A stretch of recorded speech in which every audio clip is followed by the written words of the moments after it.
శ్రీమాత్రే నమ. జయ గురు దత్తాత్రేయ నమ.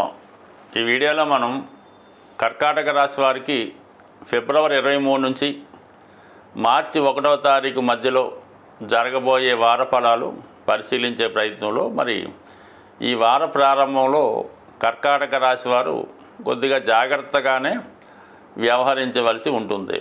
అంటే అష్టమ స్థానంలో 3 గ్రహాల సంచారం.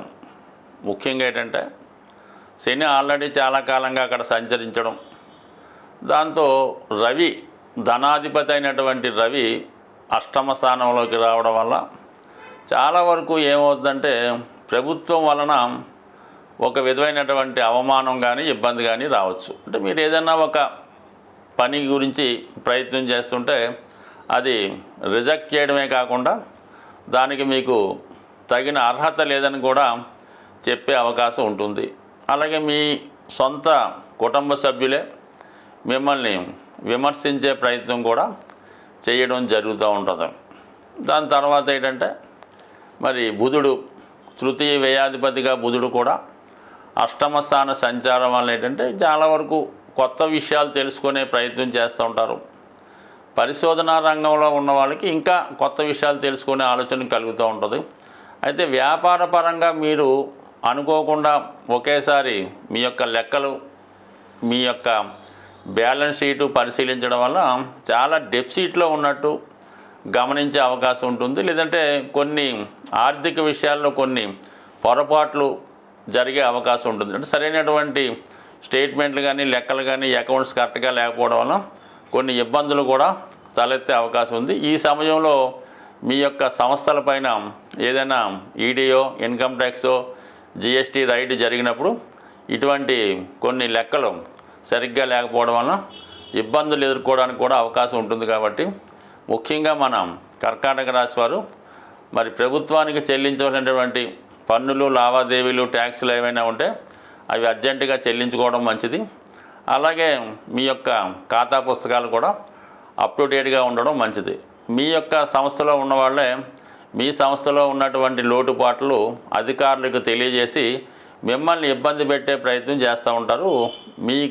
మీ దగ్గర ఉన్నవాళ్ళే కాబట్టి ఈ విషయాన్ని చాలా వరకు జాగ్రత్తగా గమనించండి మన కర్కాటక రాశి వారు. దాన్ని సహకరిస్తూ కుజుడు పంచమ దశమాధిపతిగా వ్యయస్థానంలో సంచరిస్తున్నాడు. అంటే కొంతవరకు కుజుడు కారకత్వాలైనటువంటి ప్రభుత్వ అధికారులు, ఈ sale tax, income tax, police department వారి వల్ల కొంత నష్టం జరిగే అవకాశం ఉంటుందన్నమాట. అంటే మీరు కొంత ధనాన్ని వాళ్ళకి చెల్లించవలసి ఉంటుంది. సో అందువల్ల ఏంటంటే ఈ విషయాల్లో జాగ్రత్తగా ఉండండి. ఏదైనా మీ యొక్క సొంత వ్యవహారాలు, వ్యాపార రహస్యాలు, మీ వ్యక్తిగత ఆదాయ వ్యయాలు జాగ్రత్తగా మెయింటైన్ చేసుకోవడం అన్నది చాలా వరకు చెప్పుకోదగ్గ సూచన. ఇక ఖర్చు అన్నది కామన్గా జరుగుతూ ఉంటుంది. కుజుడు వ్యయస్థానంలో ఉండడం వల్ల అంటే భూములు, స్థిరాస్తులు కొనడం వల్ల మీ యొక్క సంతానానికి, మీ యొక్క సోదరీమణులకి వాళ్ళ యొక్క అభివృద్ధి కొరకు ఆర్థికపరమైన సహకారం అందించడానికి, వ్యక్తిగతంగా కొన్ని గుప్తదానాలు చేయడానికి కూడా అంటే సాధారణంగా కర్కాటక రాశి వారు ఏదైనా పని చేసినప్పుడు ఇతరులని శ్రేయస్సు కోసం ఆలోచిస్తుంటారు. ముందుగా కుటుంబ సభ్యులకి దీనివల్ల ఏమైనా ప్రయోజనం ఉంటుందా, వాళ్ళకి ఏమైనా మంచి జరుగుతుందా, లేదా సమాజానికి ఏమైనా మంచి జరుగుతుందా అనుకున్నప్పుడు ఆ కార్యక్రమాన్ని చేపట్టడం జరుగుతూ ఉంటుంది. దానివల్ల కూడా అంటే కొంతవరకు కుటుంబ సభ్యులకి మేలు జరిగినప్పటికీ కూడా వ్యక్తిగతంగా వీళ్ళకి పెద్దగా లాభం లేకపోవడం, గుర్తింపు లేకపోవడం జరుగుతూ ఉంటుంది. కాబట్టి ప్రతి ఒక్కరిని కూడా సంతృప్తి పరచలేకపోతుంటారు. మనం ఒకరికి సహకరిస్తే వేరే వాడికి అది బాధ కలిగే అవకాశం ఉంటుంది. కాబట్టి ఇటువంటి సెంటిమెంట్ విషయాల్లో ఈ కర్కాటక రాశి వారు చాలా వరకు మంచికి పోయి నష్టపోవడం జరుగుతూ ఉంటుంది. ఇది జాగ్రత్తగా గమనించడం మంచిది. వీటన్నిటికీ మీకు బెటర్గా ఏంటంటే ఏకాదశ స్థానంలో గురుగ్రహం ఉండడం వల్ల ఎటువంటి సమస్యనైనా, ఎటువంటి ఇబ్బందినైనా ఎవరో ఒకరు సమయానికి ఆపద్బాంధువుల్లో వచ్చి మీ సమస్య నుంచి బయటపడవేసి మిమ్మల్ని సేఫ్ చేసే అవకాశం ఉంటుంది. ఈ ఒక్క గురువు తప్ప ఇంచుమించుగా చాలా గ్రహాలు మీకు వ్యతిరేకంగా ఉన్నాయి. ముఖ్యంగా 9వ స్థానంలో సంచరిస్తున్నటువంటి శుక్ర రాహులు అంటే దశమాధిపతి అష్టమంలో ఉండి రాహుతో కలిసి ఉండడం వల్ల ఉద్యోగంలో ఉన్న వాళ్ళకు కూడా అనుకోకుండా ఉద్యోగపరమైన మార్పులు రావచ్చు. కొన్ని నిందలు కూడా మీ మీద వచ్చే అవకాశం ఉంది.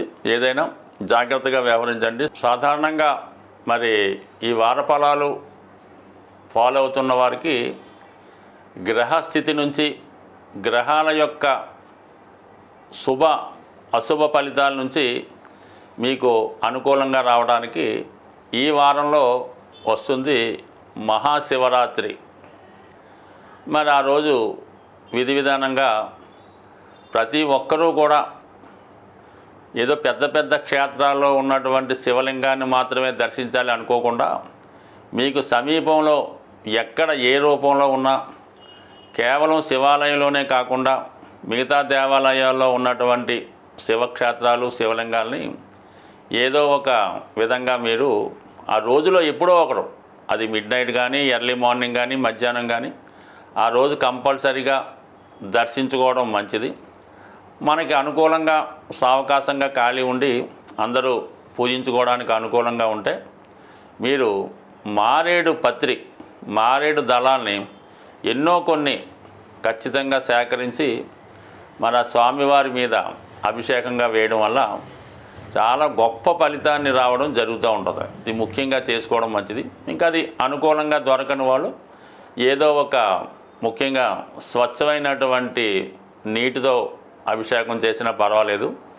ఏదైనా అభిషేకం చేసినప్పుడు కామన్గా ఈ ప్లాస్టిక్ కవర్లు అలా కాకుండా చక్కగా ఒక మంచి పాత్రలో మనం ఏదైతే అభిషేకం చేస్తామో ఆ ద్రవ్యాన్ని నింపి దానితో అభిషేకం చేయడం మంచిది. దాని తర్వాత మీరు ఆ రోజు విధి విధానంగా ఆ రోజంతా జాగరణ ఉన్నవాడు కానీ ఆహార విషయంలో కూడా చాలా సాత్వికంగా ఆహారం తీసుకోవడం వల్ల శివుని యొక్క అనుగ్రహానికి పాల్గొంటారు. అదే రోజు శివరాత్రి రోజు ఒక అద్భుతమైనటువంటి రెమెడీ మనకి ఈ నాడీ గ్రంథాల్లో రాయడం జరిగింది.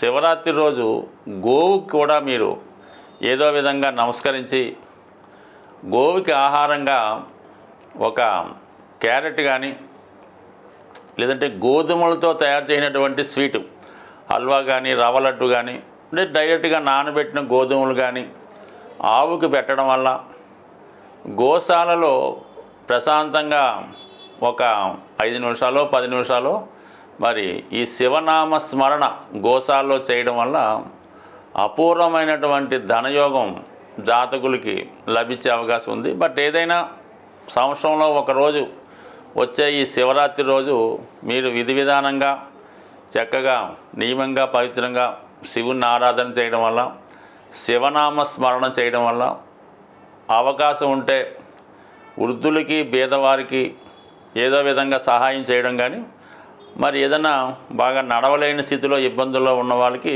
మీరు దగ్గరుండి సహకరించి ఆ స్వామిని దర్శించే విధంగా వాళ్ళకి సహాయపడినా కూడా చాలా గొప్ప పుణ్యాన్ని లభిస్తుంది.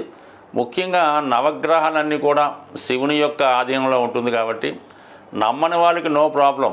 ఎవరైతే శాస్త్రాన్ని నమ్ముతారో గ్రహాల్ని విశ్వసిస్తారో వారు ఈ శివరాత్రి రోజు చక్కగా స్వామిని దర్శించడం వల్ల చాలా చక్కని ఫలితాన్ని మీరు పొందే అవకాశం ఉంటుంది. స్వస్తి.